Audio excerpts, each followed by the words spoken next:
Devant toutes les pizzas napolitaines, on se demande si on doit dire un ou une anchois.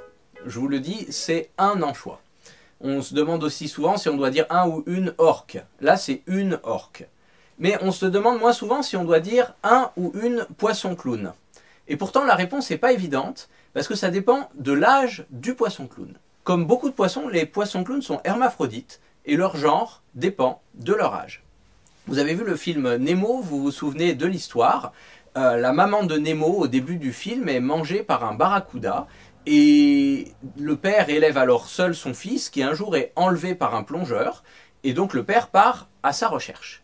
Si c'était comme dans une véritable famille de poissons-clowns, ça ne se passerait pas du tout comme ça. Dans une famille de poissons-clowns qui vivent dans une anémone de mer, il y a un père et une mère qui font des petits, qui naissent tous sous forme de mâles. Et si la mère va voir ailleurs ou se fait manger ou disparaît, eh bien le mâle qui était son mari devient une femelle et le plus costaud des jeunes mâles immatures va devenir son conjoint. Donc au début du film de Nemo, si c'était comme dans une vraie famille de poissons-clowns, le père de Nemo aurait dû se transformer en femelle et Nemo devenir son mari. Ça changerait un petit peu l'intrigue du film.